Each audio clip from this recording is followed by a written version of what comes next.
He used the example of religious belief, which is something that if you believe in, it has an influence over you. Media is another example he used. But we've refined that model substantially.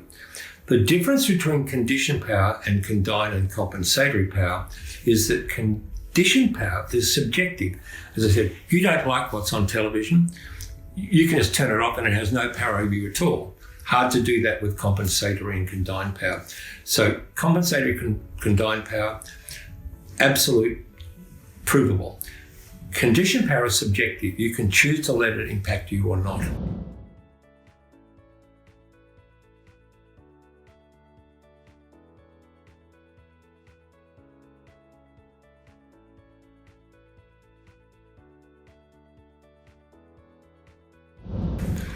In that conditioned power set are things that you'll be familiar with. Expertise. If you're an expert in something, people will acknowledge that you are and cede power to you. Referent power. Who do you know? Who is in your network? What power do they have? You can use that to help you. Classic for us is, of course, using the compensatory power of your sponsor as a reference source. You have information. As PMs, you would know stuff. You can choose to share that or not share that with people, and that's a form of power. You have what's called reciprocity. This is really controversial, especially in certain countries, because in other cultures, it's critical. It's the baseline of the culture. This is feelings of obligation to one another through gifts offered, gifts returned, compliments offered, compliments returned, that sort of thing.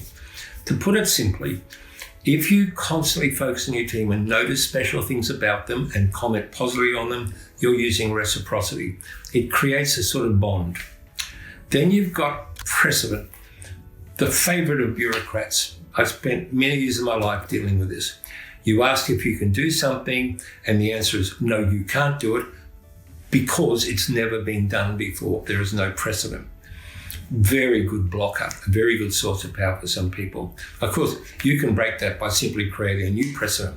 Classic trick is to do something and then ask for permission afterwards. You've now created a precedent. Then you've got your reputation. There are whole books around your brand or brand you. This is what they're talking about. How do you manage your reputation? How do you keep it alive? And again, if you pay attention and you have a reputation for someone who gets things done, then you can use that as a source of power. You see how that works. Next one is scarcity. Really interesting. You'll have seen this in ads. Buy now, stocks are limited. And the idea of the stocks being limited is, I better get one now before they sell out. That's an example of scarcity. Another example is, and hopefully you don't have this, is where your sponsor or your stakeholders are too busy to see you. So they're using the scarcity of their time as a default source of power on you. Very, very common. This is why you've got to have your sponsor brief and get all these pre-meetings and the schedule of meetings with sponsors agreed to, so you can get access. They won't be able to use scarcity against you. You've got legitimacy. Classic example in advertisements is someone with a white coat with a clipboard or an iPad looking like that, and you know what's happening there. Because they're looking like an expert, they're actually saying they are, when in fact they have no legitimacy at all. Classic trick in media.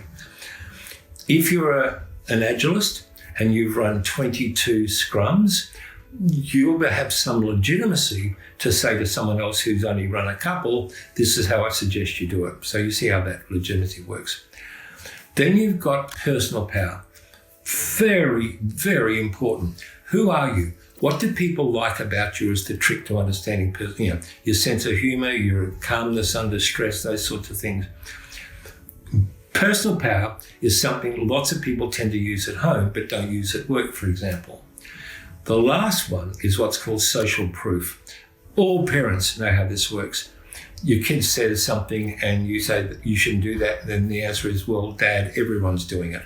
All my friends do it. That's an example of social proof, very powerful source of power. More extreme example, CEO says, we've got to go agile. When you explore it, it's because he's or she's heard everyone else is going agile. So everyone else is doing it, it's completely acceptable. That's social proof.